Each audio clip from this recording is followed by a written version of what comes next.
That's a good Hello. Sorry. I'm here with Sean Jones, an intrepid African explorer. And this is the... actually, I'm not sure what to name the podcast just yet. This is only the second episode, but we move on. Mr. Jones. Hello.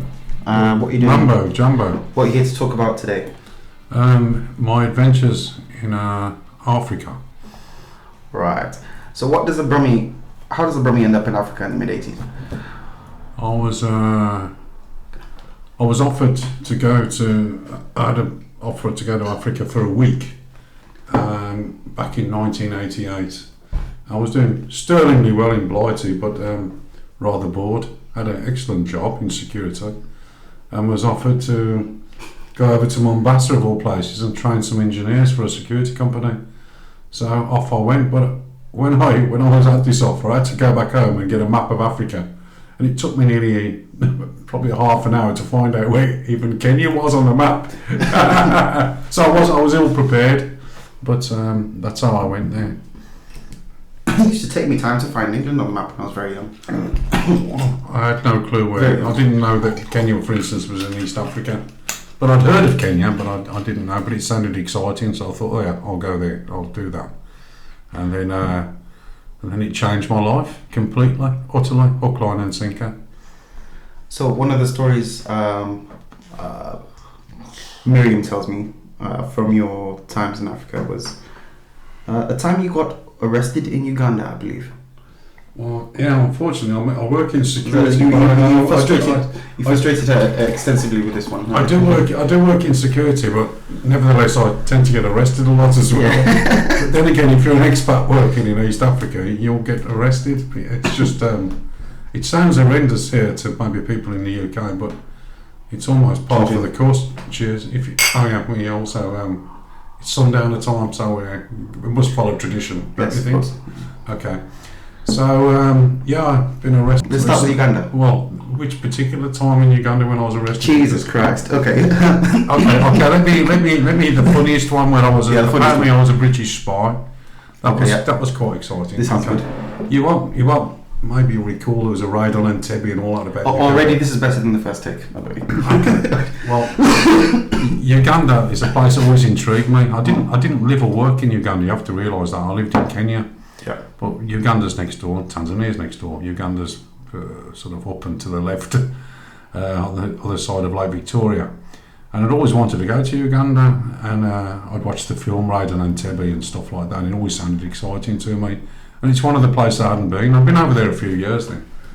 But we decided to open an office in Uganda, and we were one of the first security company at the time to open an office in Kampala. More or less after the Civil War, when Museveni had just taken over, and the country was purportedly back to sort of normal after Idi Amin and all the rest of it. And it was way back then, so it was an exciting times. So anyway, I jumped in a Volkswagen Passat in Nairobi with my wife, who was heavily pregnant at the time, or 5 months pregnant, and a mate of mine, who I still know now, he's retired, he's a Kenyan guy, in the motor, and off we set. So we drove there, so it was all very nice, very good, and we drove all the way up through Kisumu, which is on the edge of Lake Victoria, beautiful, and then drove, we got to the border of a place called Malaba. Border crossings in Africa, when you're with a vehicle, are, should we say, interesting. Because they want documentation like you can't believe, and I was also carrying loads of dodgy stuff. I was carrying, well, it wasn't dodgy, it was radio alarm transmitters. It looks dodgy. Yeah, but if you even say, what have you got with you? I've got communication equipment, radio alarm transmitters. Instantly, they think you're somebody. Is this Idi Amin's administration? No, this was way after Idi Amin now. This is Museveni. But it doesn't matter, in Africa back then. Any Mzungu, sorry, is a white person. Sorry to say. Interestingly enough, Mzungu does not actually mean white person. Mzungu. European. And Mzungu actually means person who moves around. Because when white people first came to East Africa, Africans saw them and thought, oh, this person does not look like us. he must be from far away, so he must move around a lot. Mzunguka. Oh, really? Mzunguka. Mzungu. Oh, I always thought that the direct translation of that was Mzunguka. European. Like. No, you move around a lot, so you're Oh, white. well, I did move around a lot, so it's all right, cheers. That's something. It's an apt for the purpose of our viewers or listeners. Yeah, so I was a typical Mzungu. And at Borders, Mzungu, everybody wants to give you special attention. I'm not in a bad way, but they always mostly in a bad way, if I'm really frank. But because you've got money, they assume, and that you're always doing something interesting, they assume. I mean, as a light skinned African who was born in Africa, I can attest that even to a certain degree, unless I open my mouth and speak my pure Sunufu Swahili, I'm charged the same prices that you're charged. So I feel you there. Well, me more so, being white and blonde. Yeah. Anyway. And not speaking Swahili, I'm sure you're buggered. I do speak Swahili, but to a less extent. Yeah, okay. Go on. But then again, I'm British, so bugger it. So here we go. So we go through the customs, and I get a guy to clear us. We paid a guy off to sort stuff for us, but not declaring the whole bunch of radio alarm transmitters I had. The only reason we weren't declaring them is because they'd just give us a hard time. They'd start asking us for radio frequency licenses and all the rest of it, which we'd got, but they were in Kampala, and it was in a hurry, and I was doing a favour, and I loaded the back of my car with them, and it was for my company. Anyway, that's by the by. So we set off, and we crossed the border eventually, which was fantastic, and it was rather exciting then, because once we're in Uganda, wow, I'm in Uganda, and then we set off, we drove from the border post, not a bad time that road, because I wasn't sure what to expect in Uganda back in the day. This was a long time back. And then we went past a place called Tororo. Tororo used to be a huge cement factory. Yeah. And again, back in Idi Amin time, there was a civil war there, and it's blown to hell. There was holes through the wall with shells from tanks and Christ knows what. But to see it all just left there, since the 70s, was quite amazing, and that was exciting just to see. And you realise you're in a place where there's been some heavy trouble going on, because it was never like that in Kenya, and that was quite interesting. And then we carried on. We came to a place then next called Ginger, right? And Ginger, I don't know if you know this, Ginger's the source of the Nile. Did you know that? I thought Lake Victoria was the source. Well, Lake Victoria is the source of the Nile, but then it flows through Ginger. Oh. So that's what they call the source of the Nile. Okay. And in Ginger is something called, which I'd looked up before my trip, because I like history, is the Owens Falls Dam, which was opened by the Queen Mother, or the late Queen Mother, back in 1900 and frozen to death in the 50s or something like that.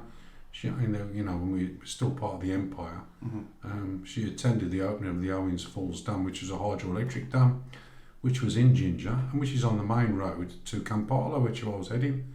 So I said to all and sundry on board, well, fancy a detour? Well, let's have a quick peep at Ginger, and let's have a look at the Owens Falls Dam.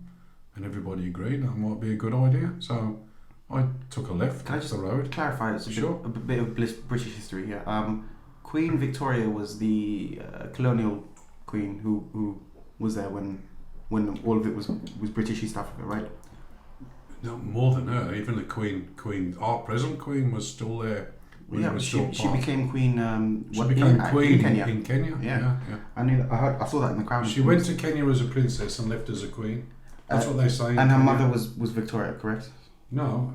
Or was that her grandmother? No, her grandmother was Victoria. Her grandma? Okay, all right. Now I'm with it. Sorry, that's all I wanted to clarify. Actually, go on then. I'm not even certain on that, but I'm pretty much sure. Anyway, so I detour through Ginger, and the thing that surprised me when I went into Ginger, right, and I heard it was one of the largest, fastest growing towns in East Africa. I didn't know this, but it was a very affluent town back in the day, back before Idi Amin got into power. And I knew this by the roads, the state of the roads. There was a dual carriageway going into Ginger and a dual carriageway coming out. Now, if you know Africa, that's a very unusual tarmac road. Yeah. With central reservations, with lampposts where, you got a light coming to the left, a light coming to the right, all the way down the central reservation. And I don't think I'd seen that anywhere else. And you have to imagine that was working way back in, back before, Idi Amin took power. So it must have been a really nice place at one time. I know it sounds funny mentioning it, but if you've spent time in East Africa, that was the first observation from me that, wow, this place must have been quite something. And as we went in, there was a lot of godams. Godam is East African word for a warehouse, lots of warehousing. Can I be honest, actually? Sorry, that feeling that you said, like when you go past a place that looks like an ancient place in Africa. Yeah. You think, wow, this must have been a bustling society at one point. Yeah. I feel that when I go through Zanzibar or Tanga in Tanzania, oddly enough. Well, they were. They really feel like the ruins. The extent of yeah. Nowadays. You can just. Which is the thing that sort of is a shame. If we talked about things like that, I could be talking for 5 hours. We've only been going for 10 minutes. But let's get back to the story because it's a bit of a funny story, and it's one of the things that makes Africa different to the rest of the universe. So I was just telling you about the observation what I thought about Ginger. Nice old colonial buildings, houses. You could see that people lived well at one time, but nearly everywhere was derelict, empty. Nobody living there, which was kind of spooky. Then we drove down, and then we saw the dam in the distance, which was super because the road goes across the dam. I'm not saying it's like the Hoover Dam, but it's a fairly interesting place, and it's a source of the Nile and all the rest of it. And the Queen Mother opened it, and I'm thinking, well, this is, and I'm on my own, and I'm with my missus, and it's a sunny day, and I'm on a big expedition to drive from Kenya to Uganda, so I'm quite fired up because I love adventure. And we drove onto the dam itself. I mean, with hardly any cars on the road. It was pretty much empty. There was hardly anything. Never saw anybody. It was a bizarre place, like being dropped off in a time capsule, but the roads were empty. And the town was empty, so there were a few people around, but nothing much. So we drove onto the dam, and I thought, wow, this is really beautiful. It was a beautiful day. I mean, one thing about Uganda, it's very green. Everything grows there. They have, good rain, good irrigation. So all around was lush, like vegetation you'd expect in Africa. Big banana leaves everywhere, palm trees, all the rest of it. And then this dam and the river going through, and both sides of the dam, the view was spectacular, and it was stunning. It really was a pleasure to be there. So I parked the car on the dam and got out to have a look, as you would, because not as if we were holding up traffic, because there's nobody there. And we didn't see another car the whole time. And there was no one. So I got a video camera back in the day, and I thought, well, I'm going to video this. So Miriam got out of the car, and she's 5 months pregnant, remember, and my mate Peter. And we were looking over the edge and discussing how beautiful it was, and I give me the video camera, so I started to video it, and I'm videoing upstream, downstream, the surrounds, and panning round to a whole bunch of soldiers walking towards me with guns. At which point I put my video, angled it down, and these guys were looking very determined and on a mission, and running towards me. So I said, I think we may have a problem, Houston. Look. So they both turned round. I remember I'm the only Mzungu, they're both African like that. So we see what happens, and these guys came up to me and started shouting and screaming. They've got a menagerie of AK-47s and everything, and they're pointing them at me. And it was like, oh, Christ, what they're going to do? Shoot me. Like, what the hell?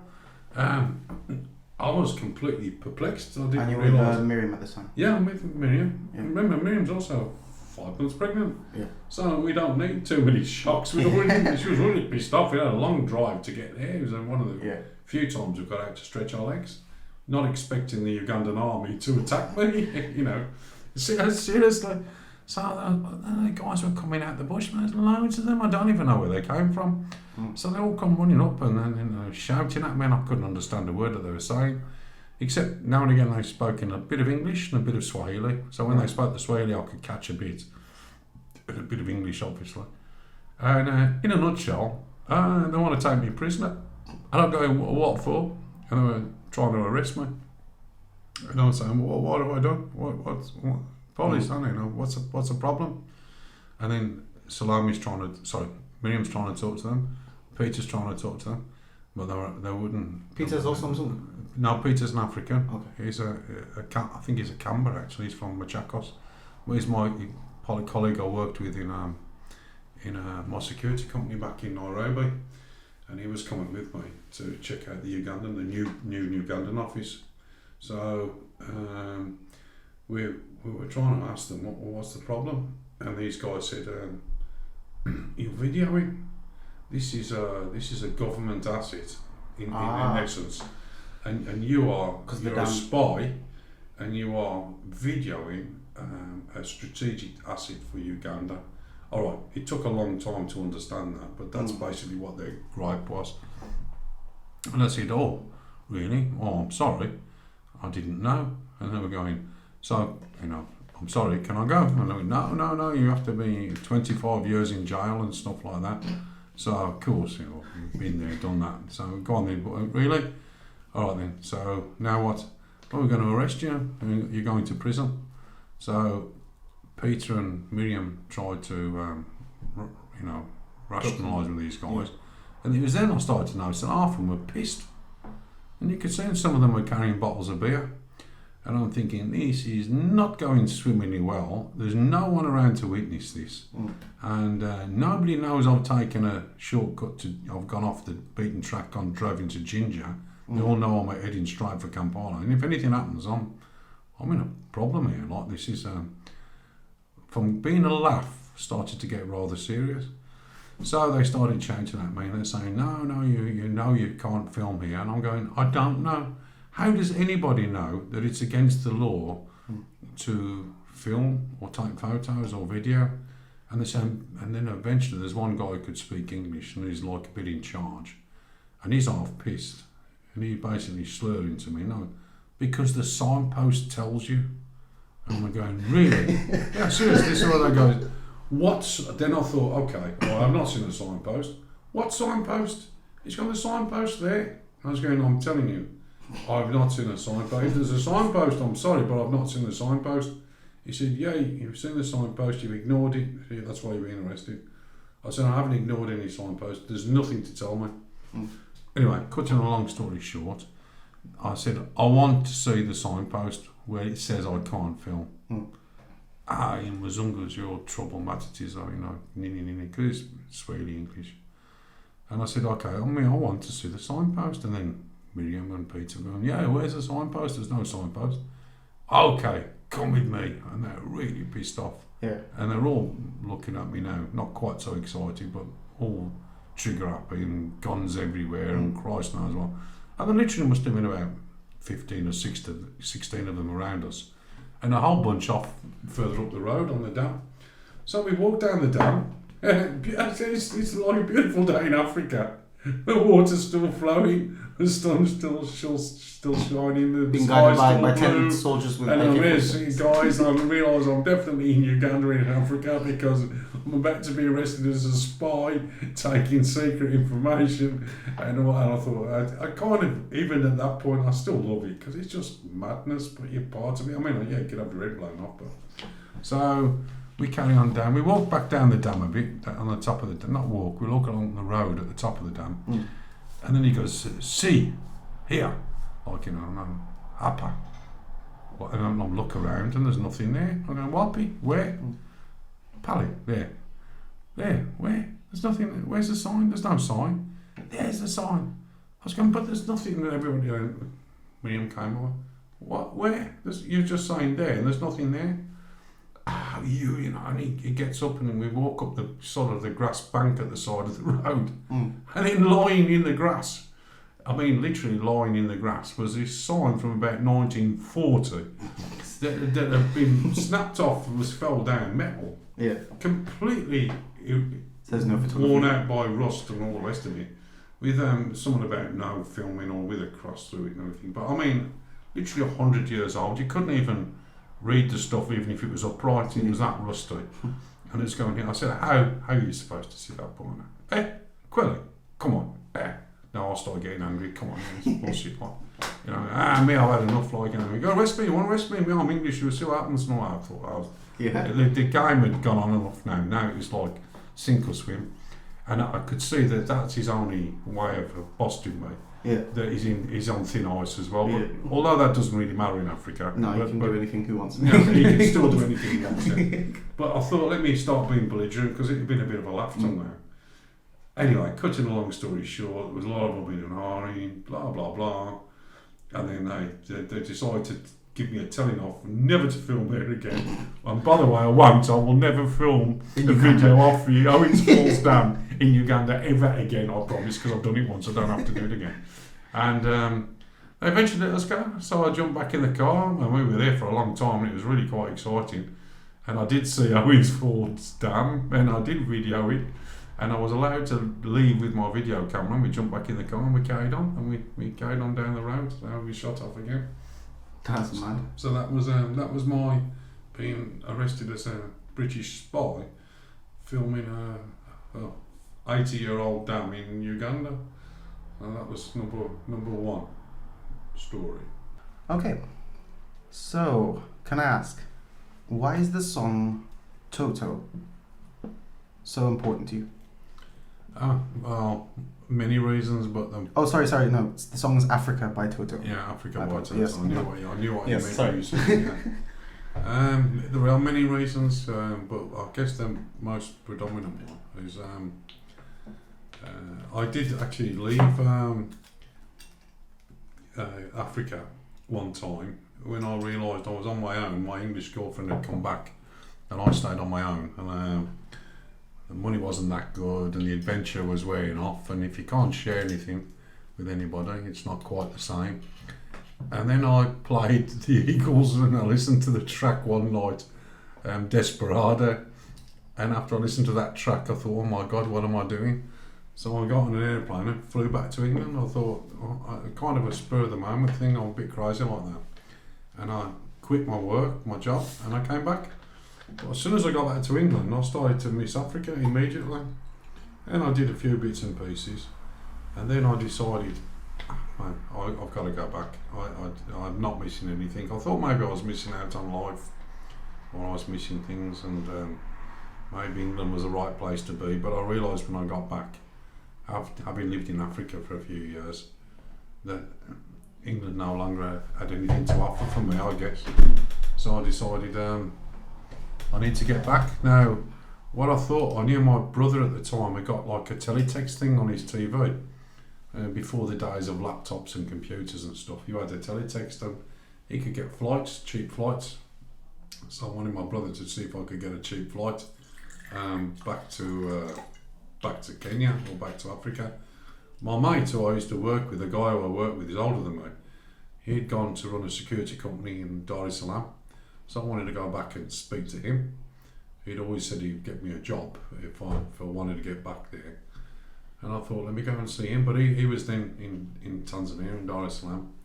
But there were no flights to Tanzania, so I had to get a flight to Kenya and make my own way to Tanzania.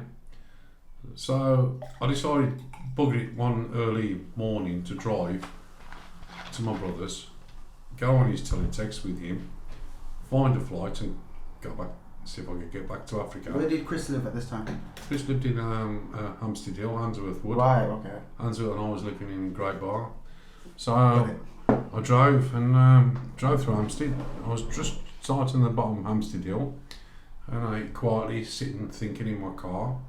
I decided to put the radio on. So I hit the on button by the pub, the Garden Gate, and I swear, no word, the song that came on instantly was Toto, Africa.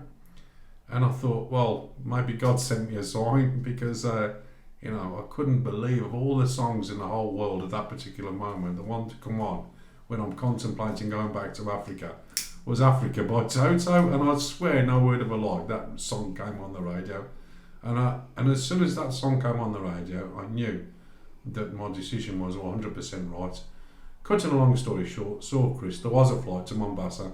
It was an all-in thing with a hotel, last-minute thing in Mombasa. Tradewinds Hotel it was called, I remember now. And I said, right, okay, here's the money, book it, whatever you do, get me on the flight. And it was a couple of days' time. So where I was working, I told them I need to take a couple of days off. I'm just popping back to Africa, which you don't pop to Africa, but I did. and I was going to then have to figure out how to get to Tanzania and how to get to Dar es Salaam to see my mates over there. And this was in the days before mobile phone, remember, so it was a bit difficult. So, in short, what I did was I ended up flying to Tradewinds in Mombasa. I checked in the hotel, nice place. Got out of there, went to the bus station, the coach station, which is when I say coach station, let me put that in inverted commas.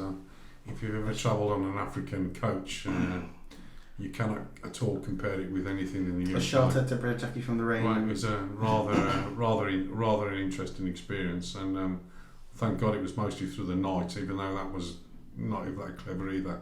Anyway, suffice to say, I ended up in Dar es Salaam in Tanzania, which I'd never been to in my life. Coach I had station. no clue. 6 million people in the city, and I knew I had to find a company called what was it called? Ultimate Security in Dar es Salaam. Anyway, again through taxis being ripped off and all the rest of it, I found my way to Ultimate Security through the mayhem of a typical African city. Got there, all the guards at the gates and so on and so forth. Oh, sorry. Go on. It's not stopped. It's not stopped. No. Go on. Sorry. So, got there, met my old mate I used to work with. I was in Edgbaston. He was based in Bolton, actually, in Manchester, and he was running that company. And he couldn't believe it. I just walked in the door and hi Sean, how you doing? So big hugs or high fives all round and all the rest of it. Went back to his palatial house which he had, and at the time they were thinking of opening an office in Uganda. This was would have been at the time the very first private security company in Uganda, and he said, would I be interested in that? And I said, well, yeah, anything to get back in East Africa, I would. So I had a potential of being the technical manager. So he spoke to the owner of the company because they were going to go there, and I met the owner of the company, a guy called Zavaris, and I was taken on tentatively as the new technical manager for the new operation that was going to start up in Uganda. Wasn't there, and then it was in a few months' time. So I'd go back, at least I have something to aim for, and a great position in a brand new office in Uganda. So all exciting stuff. I just sort of think I should also say that while I was at my mate's house, he's an older guy than me, but what intrigued me that when we were chatting in his lounge, he opened the window and he got out a rifle, a gun rifle, like a proper firearm with telescopic sights on. And while he's chatting to me, he's loading it with bullets with the window open, leaning back in his chair, and every now and again he'd shoot out the window. I swear to God this was going on. I was thinking, wow, that's cool. And he was shooting at the crows, the black. Crows. Yeah, because there's too many of them, and they're everywhere, and they kill. I remember we used to we had BB guns for them as well. Yeah, well, he had the rifle was a proper rifle, but it was 2 rounds, 2 bullets. Proper bullets. Rifle though. And but I just thought, come on, chatting with this guy. And he picks up, like it's the most like picking up a cup of tea. He picked up a rifle with telescopic sights, proper rifle, and then leaned back every now and again and got a bastard shooting these crows out the trees. So anyways, the other anyway, sorry, I digress. But I just thought it was pretty cool, not what you don't see much of that in Birmingham going on, right? So anyway, long story short, so I have to get back now. I have to get back to Mombasa to get my flight back and get to my hotel because I've been there a few days. And then when we went there, it was at the time where Tanzania was on its knees, so there were no flights basically. Again? Yeah, that was it. So then there was a possibility of they got some Russian ferries at the time, hydrofoil ferries that go up on skis. All of those had broken down, so there was no ferries to get to Kenya. No airplanes. They had the Russian ferries back then? Yeah, there were like a lot of big Russian influence in Tanzania back in the day. So there were no ferries back, there were no airplanes back. You can't believe this, we're in a proper capital city and there's nothing working. And then we went to the coach station, tried to get orders on the coaches and nothing, there was no coaches going there. So they said, we'll take it to the coach station, let's see what we can do. After talking to everybody, all the buses are full, everything like that. So there was one that went to Tanga. So they said, look, the best we can do, because I'm running out of time, man, I've got to get back. The best thing we can do is you can get a bus to Tanga, and then when you get to Tanga, you have to make your own arrangements. That means I've nobody to help me. And I'm in a place called Tanga, which is about 200 kilometres short of the Kenyan border. And the Kenyan border down below Mombasa is called Lunga Lunga. So I had to get to a place called Lunga Lunga. And it's like a brummie lost in the middle of nowhere. So I get to Tanga in the middle of the night. The journey I won't begin to tell you about, otherwise this will go on too long. But amazing. I mean, all right, quickly. You know, it was a night through the night, so we would stop to get fuel or pick people up or drop people off on this bus. This bus was completely crap. The driver was a lunatic, and all along the side of the road were paraffin lit dukas, little stalls selling bits of chicken, selling ugali, selling everything, food for everybody, all lit up by these little paraffin lamps and that. That was pretty amazing. Yeah. You could tell you were in Africa. It was really hustle and bustle, everything ducking and diving, you know, and then you drive out the town and nothing, darkness, and roads were bad and potholes and Christ knows what. Yeah. Anyway, we get to Tanga at like 5 in the morning, it's still dark. I get off at the bus station, it's completely deserted, nothing in the bus station except in Tanga except me. So you've gone from Nairobi to... No, not Nairobi, Dar es Salaam. No, I'm trying to get back to Mombasa. I've left Dar es Salaam, and I can only get to Tanga, which is still 200 clicks or thereabouts into. Right. It's still in Tanzania. I mean, this is a terrible journey to do now in 2021. Oh yeah, even now. It's a horrible journey to do in 2021, so it must have been horrendous. Well, it rather was. Yeah. But you wait till I tell you. Okay. So I get to Tanga, I get off at the bus station. It's like concrete steps, big concrete steps, like a football stadium, if you like, the bus station with this overhang of these concrete steps going up. So I'm sitting on a concrete step, a bit up a bit, and I'm waiting for it to get light and for people to appear. There's nobody there. So I'm sitting with my backpack, and there's mosquitoes as big as a hawk, you know, all flying all around me, biting me there. And I'm just thinking, Christ, you know, I hope the daylight comes, and I hope some buses come in this bus station so I can figure out, because I'm running out of time, how I get back to Dar.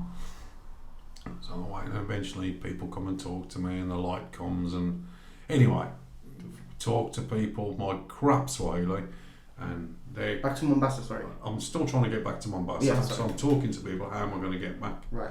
And lots of people are interested in the only Mzungu sitting in the bus station with a backpack. Yeah. I am the only guy, so I'm the big thing of interest. Again, trying to cut a long story short, I generally figure out there's another bus going to a village which is near Lunga Lunga. Lunga Lunga is the border, but it's not going to Lunga Lunga. It's about 10 kilometres short. And when I say a bus, it was more like a van with some windows cut in the side and chairs, and it was like a death trap basically. Right. Except they were going, and everybody figured out this was the best they could do for me. So I got on board this, but they had me a seat of honour at the front. Yeah. They let me sit right at the front next to the driver with my feet on the dashboard, sitting on this, well, I guess it was a seat. And I'm telling you, inside the bus there were chickens, there were goats, every animal you could think of. It was packed. People were standing up, sitting down, lying on the floor. Yeah. A cacophony of people just talking and all sorts of stuff going off. So, and I'm sitting there with my 2 feet braced for an impact as we set off from Tanga, and we rattled down the roads, and we were going through dirt roads and palm trees and Christ knows what, and we were stopping at tiny villages, and every time people saw me, Mzungu, Mzungu, Mzungu, because I'm a white guy, everybody coming out to dance around and point at me, all the kids shouting and stuff. And then I'm smiling and waving, and then eventually we come to somewhere in the middle of a coconut grove, literally in the middle of nowhere on a sand road. And they went, okay, that's it. I'm in the middle of effing nowhere, in this Makuti village with mud huts, with a whole bunch of people when I got off the bus, all happy to see me, thought I'd come to visit this village. And I was trying to get to the border. I don't know where the hell I am. I don't know which way is north, south, east or west. I just know I've got to get across the border. Zero Swahili. Has this Quelly, this happened like some? My Swahili, Nobody speaks My English. Swahili's terrible. Their English is terrible. No one speaks English in Tanzania, FYI. For anyone So listening. I had a gang of people around me, like in there. I don't know, must have been 50 or 60 people gather around me to look at me and to hear me talk. And all the kids round my legs and pulling on my jeans, hey, and I have to say hello to everybody, not to offend everybody, And they understood I was trying to get to Kenya, Right. and I'm trying to get to Mombasa. And they finally figured it and said, okay, we can get you transport, basically. That's what they were saying. To the border post. Mm-hmm. I went, okay, that's what I want. And then we waited, and the crowd parted, and a skinny guy turns up with a bicycle. And I'm thinking, what? How's this work then? What's it? And on the back of the Chinese bicycle, there's a rack. Yeah. And it's got extra pegs where the two wheel nuts are that you put your feet on, because I saw other people doing that. Right. And they basically pedal. You sit on it, and the guy pedals you To the border. And I was asking, well, how far we got to go? So I thought, anyway, they pointed out, this is what you do, and they were showing me. So I had to sit on the back of this bicycle, and I've got to have a sack on, backpack. Yeah. I put my feet on the pegs. This guy's trying to pedal in sand. So, I mean, literally he's doing, and there's no gears on the bicycle. Yeah. And I'm feeling bad. I'm thinking, well, I'm better stand up, let him, I might as well walk faster, and save him stressing himself. But, I mean, this is what Africa's like. So, alright, we get onto some sand, and all the village kids are running alongside, and I have to wave to everybody, as we leave. Yeah. And the bike started doing up to about now 6 miles an hour, which is quite remarkable. So I sat on his bicycle, so we start pedalling through the palm trees down the track. So I'm thinking, oh, Christ, I hope they understood me, where I'm going. And then eventually pedal, and boom, come out on tarmac, and there is the border, these buildings and the barriers and all the coppers. Now I'm not far, I was about 8 miles from, build me a fair way, but yeah, I'm at the... Did you take you right to the border? I'm at the Tanzanian border post, right? So I'm thinking it's the border. Well, I'm going to tell you now, that's not the border. I didn't know they got no man's land between. I thought it was one border, but it's not. So I get to the border, and they all stamp my passport and look at it and talk to me. And I thought, when I get on the other side, I'm in Kenya. Right. But I wasn't. I was still in Tanzania. I'd gone through the border. And that was... It's about 100 metres no man's land, isn't there? No, it's more than 100 metres. Why is there so... It's a long one. Why is there so much... That could be Kenyan or Tanzanian land, but neither claims it. No, since over the years I've done it a few times, but I would say it's about between 1 or 2... It's at least 2 kilometres. That's surely only at the crossings, though. I mean, on the rest of the border, it's just a border, Well, sometimes it's a river and things like that, so it doesn't matter so much. Right. But basically, I crossed to that border, and then there was a long walk down this time. So I got my backpack on, started walking again, but it's hot, man. This is like Tanzania on the coast, and it's swelteringly hot. And I start walking, and then another guy comes up on a bicycle. So I get on that bicycle, I give him a few bob. He pedals me all the way to the Kenyan border, same thing again, everybody excited. I get my passport stamped and blah, blah, blah. Then I get off the other side, then I get on a matatu. A matatu is like their local buses. So I get a matatu all the way back, all the way to the river on the south coast, to Dar es Salaam. Mm-hmm. And then I get on the ferry, then I have to go across on the ferry to Dar es Salaam. And then I'll walk from there back to the hotel. When I get back to the hotel, I ask for my key. Then everybody wants to meet me at the hotel because they thought I was dead. Because I checked out the hotel and they hadn't seen me since, and I'd got a room, and they realised I wasn't living there. And they were panicking, so they'd contacted the police because I was missing, and I didn't tell them I'd gone to Tanzania. So then there was a big kerfuffle where all the management wanted to see me and what was happening and what was going on. And then I had enough time to have a shower, get changed. Then I had to get a taxi straight to the airport, got in an aeroplane, flew back to England, got back to Birmingham, literally, I'm telling you, got back to Birmingham, spent a couple of hours in bed, went to work the next day, and then ended up in Hampstead Village telling the guys with a suntan, wow, I've just got back. And so much so, I told them the story, and everybody, even the owners of the company, the wife, everyone, listened to my story, and I was saying, this time yesterday this is where I was, and this time, the day before I was here, and I told them the story of my adventure. And they all said, yeah, man, you better go back to Africa, you're crazy. I thought I was completely mad. But anyway, that was another one of my visits, and that's how I came to come back to go to Uganda. And oddly enough, that guy left that company. He didn't stay in Dar es Salaam. He got poached and went to Nairobi. And that's when I got the phone call. It wasn't to Uganda. I got the phone call, do you want to come to Nairobi and work for G4 in Nairobi? And I went, yeah, I'll follow you. So I ended up not going to Uganda after all. I ended up going to live in Kenya, and that's how I started my life in Nairobi. Wow. Yeah. Jesus. 1992, I think that was. Well, we have been going for over 40 minutes, and that's been great. I definitely think we're going to be seeing you again on this pod sooner rather than later. Sour. To discuss some potential conspiracy theories in East Africa. or anything else that might come up. Okay. Anything else you'd like to say in closing? No, there's just lots of interesting stories and lots of adventure. And to conclude, yeah, what I normally say and tell everybody that when I get in a problem, I pith in the face of adversity. and I think we'll leave it there. Thank you very much. Good night.